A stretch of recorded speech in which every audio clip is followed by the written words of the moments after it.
நம்முடைய வாழ்க்கையில தேவனுடைய சத்தத்தை அறிந்தவர்களா இருக்கணும். நம்ம கூட ஆண்டவர் பேசுறத நம்ம தேவன் தான் பேசுறாருன்னு நம்பிக்கையோட இருக்கணும். சில சமயங்கள்ல வந்துட்டு ஆண்டவர் பேசுற காரியங்கள் நமக்கு நம்ப முடியாததா கூட இருக்கலாம். ஆனாலும் நம்ம தேவனை நம்பணும். பேதுருவும் அவங்களோட இந்த சீஷர்களும் அந்த 4ஆம் ஜாமத்துல கடலை பிரயாணம் பண்ணி கொண்டிருக்கிறாங்க. அது மோசமான ஒரு சூழ்நிலையில தான் அவங்க போயிட்டு இருக்காங்க. கடினமான ஒரு சூழ்நிலையில தான் அவங்க இருக்கிறாங்க.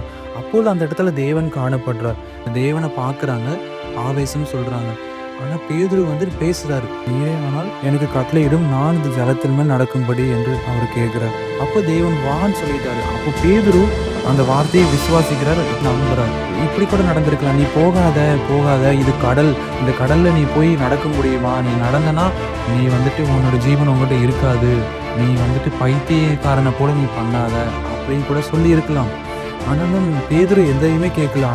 பேதுரு தேவனுடைய சத்தத்தை அவ்வளோ ஆழமா அறிந்திருக்கிறார் அவர்.